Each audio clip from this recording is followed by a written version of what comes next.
ഇന്ത്യയിലുടനീളം സ്ഫോടനമായാലും മറ്റ് പ്രതിഷേധങ്ങളായാലും എന്തുണ്ടായാലും രാജ്യവിരുദ്ധ പ്രവർത്തനങ്ങൾ ഉണ്ടായാലും മലയാളികളുടെ സാന്നിധ്യം ഉറപ്പാണ്. അത് ഇവിടെയും ആവർത്തിച്ചിരിക്കുകയാണ്. ഇന്നലെയായിരുന്നു വായു മലിനീകരണവുമായി ബന്ധപ്പെട്ട് ഡൽഹിയുടെ നഗരഹൃദയത്തിൽ വലിയ രീതിയിൽ പ്രതിഷേധം അരങ്ങേറുകയും അത് ആദ്യം സമാധാനപരമായിരുന്നു ആ പ്രതിഷേധം മുന്നോട്ട് പോയത്.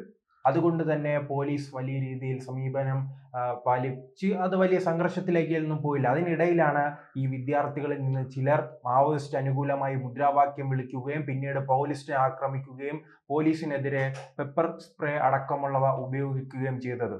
ഇതിൽ 2 മലയാളികളുമുണ്ട്, ഒരു മലപ്പുറം സ്വദേശിയും ഒരു തൃശ്ശൂർ സ്വദേശിയും. അവർ വാദിക്കുന്നത് ആർക്കു വേണ്ടിയാണ്? മാവോയിസ്റ്റിന് വേണ്ടിയായിരുന്നു. വായു മലിനീകരണം എന്ന വിഷയം ചൂണ്ടിക്കാട്ടി അവിടെ സമരം നടത്താൻ അനുവാദം വാങ്ങുകയും പിന്നീട് ഓന്ത് നിറം മാറുന്നത് പോലെ തന്നെ ഒരു മാവോയിസ്റ്റ് ചിന്തയിലേക്ക് പോവുകയും 2 ആഴ്ച മുമ്പ് സൈനികരുടെ വെടിയേറ്റ് മരിച്ച ഒരു മാവോയിസ്റ്റ് നേതാവിന്റെ ചിത്രങ്ങൾ ഉയർത്തിക്കാട്ടി മാവോയിസ്റ്റുകൾക്ക് അനുകൂലമായുള്ള ഒരു മുദ്രാവാക്യമായിരുന്നു. ഇതിൽ ചിലരെല്ലാം JNU വിദ്യാർത്ഥികളാണ്. നമുക്ക് JNUവിനെ കുറിച്ച് അറിയാം. ഇപ്പോൾ ചില മാറ്റങ്ങൾ വരുന്നുണ്ടെങ്കിലും കനയ്യകുമാർ അടക്കമുള്ളവർ രാജ്യദ്രോഹ പ്രസ്താവനകൾ നടത്തുകയും രാജ്യത്തെ വെട്ടിമുറിക്കണമെന്ന് ആവശ്യപ്പെടുകയും ചെയ്ത ഒരിടമാണല്ലോ JNU.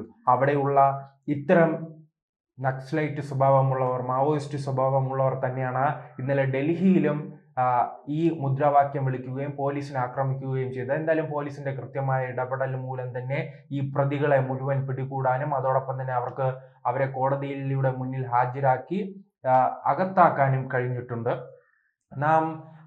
ഞാൻ തുടക്കം സൂചിപ്പിച്ചതുപോലെ മാവോയിസ്റ്റുകളായാലും ജിഹാദി പ്രവർത്തനങ്ങളായാലും സ്ഫോടനങ്ങളായാലും IS ആയാലും എന്ത് പ്രശ്നമുണ്ടെങ്കിലും കേരളത്തിന്റെ സാന്നിധ്യമുണ്ട്. ഇത് കേരളത്തിൽ ജാഗ്രത പുലർത്താൻ